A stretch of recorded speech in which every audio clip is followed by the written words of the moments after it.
ఇదిగో వీళ్ళందరూ సాక్ష్యం. వీళ్ళందరూ నీతో వాళ్ళు కనుక వీళ్ళని చూపిస్తున్నావు. వీళ్ళు లేకపోతే నువ్వు డానియల్ వాడిని నిజమేమిటి, నువ్వేనని ఎలా నిరూపించుకుంటావు? మా ఊళ్ళో మున్సిపాలిటీ లెక్కలు ఉన్నాయి. లెక్కల్లో నా పుట్టిన తేదీ ఉంది. అదే తేదీ మా బడిలో ఉంది. నేను కాదనడానికి వీల్లేదు. పైగా నా ఎస్ఎస్సి సర్టిఫికెట్లో పుట్టు బరువు మచ్చలు కూడా రాసి పెట్టారు. నువ్వేనని ఏముందో చెప్పు.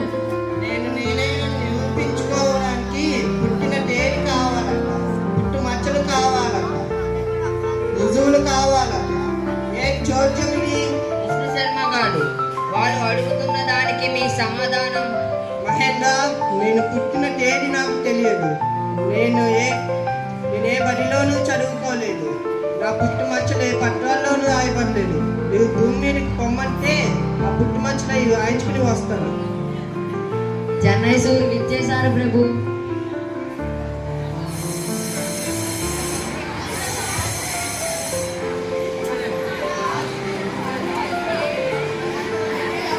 రండి చిన్నయ్య సూరి గారు. మీరే నా చిన్నయ్య సూరి? అవును, మీరే చిన్నయ్య సూరి అంటాను. దాంట్లో ఏమిటి? నేను బ్రిటిష్ గవర్నమెంట్ వారి స్కూళ్ళలో మాస్టర్గా పనిచేశాను. నలుగురు దొరలు నాకు సాక్ష్యం ఉన్నారు. మీరు పంచతంత్రంలోని భాగాన్ని మిత్రలాభం మిత్రభేదం తెలుగు చేశారు కదా. అసలు ఆ గ్రంథాన్ని రాసిన మూలకర్త ఎవరు? విష్ణు శర్మ. విన్నావా మహేంద్ర?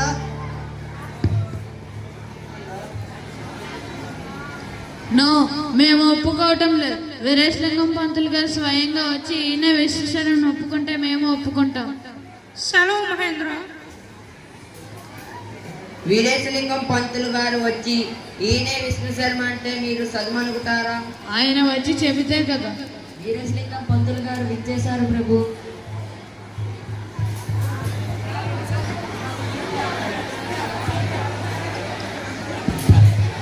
ఏమండి వీరేశలింగం పంతులు గారు, ఇంటికి సంస్కృతంలో పంచతంత్రాలు రాసింది ఎవరో ఖచ్చితంగా తెలీదు. ఆనాది నుండి ఆ గ్రంథాలు వస్తూ ఉన్నాయి. ఇవన్నీ గ్రీసు దేశం నాటివి అయి ఉంటాయి. ఎవరో వాటి సంస్కృతంలో రాశారు. పలానా వాడు రాశాడనడానికి వీలు లేదు. పలానా వాడు రాశాడనడానికి వీల్లేదా? వీల్లేదు. భారతం అనేది వ్యాసుడు రాశాడు గనుక అనేక మంది వ్రాశారు. చివరికి వ్యాసుడి పేరు పెట్టారు. అలాగే ఈ పంచతంత్రం కూడాను ఏదో పిల్లల కోసం రాసిన కథలు. అదో పెద్ద గ్రంథం, దానికో చర్చ. ఆహా, అదంత పెద్ద గ్రంథమే కాకపోతే తమ తెలుగులోకి ఎందుకు అనువాదించారు? అదంత పెద్ద గ్రంథమని కాదు, ఏదో పిల్లలు చదువుకుంటారని. అవును, అదంత పెద్ద గ్రంథమే కాదు. మీరు రాసేవి అసలు గ్రంథాలే కావు. మీరు రాసేవే గ్రంథాలు. మీరు రాస్తేనే గ్రంథాలు అవుతాయి. వీరేశలింగం పంతులు గారినే కాదంటావా? ఆయననే తప్పు పడతావా? ఆయన గజ్జెతిక్కన్నా. అందుకే నాకు ఈ స్వర్గం అంటే చిరాకు. అసలు ఇక్కడికి రావటమే తప్పు. ఛీ! We want justice! We want justice! ఆపండి. విష్ణు శర్మ గారి మీద మీరు ఆపాదించిన అభియోగాన్ని మేం పరిశీలిస్తాం. సెలవు మహేంద్ర. విష్ణు శర్మ, మీరేం బాధపడకండి. లేదు మహేంద్ర, నేను బాధపడుతుంది నా గురించి కాదు, మన గురించి. విష్ణు శర్మ. అవును మహేంద్ర, నేను బాధపడుతుంది భాష గురించి. మనకు రాని భాష గురించి, మనం అర్థం చేసుకోలేకపోతున్న భాష గురించి. అదే ఇప్పటిదాకా కురకాలు కూసి వెళ్ళావే, ఆంగ్ల భాష గురించి.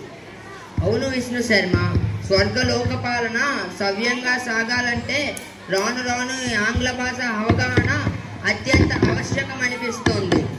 నిజమే మహేంద్ర, నిజమే మహేంద్ర. మీరు అన్నట్లే ఆంగ్ల భాష రానిదే స్వర్గలోక పాలన కష్టమే. మీరు ఎలాగో భూలోకానికి వెళ్తానన్నారు గనుక తప్పక వెళ్ళి తీరాలి. భూలోకంలో విశ్వనాథ్ సత్యనారాయణ అని ఒక అతను ఉన్నాడు. అతనే మిమ్మల్ని ఆదరించి ఆంగ్ల భాష నేర్పిస్తాడు. అలాగే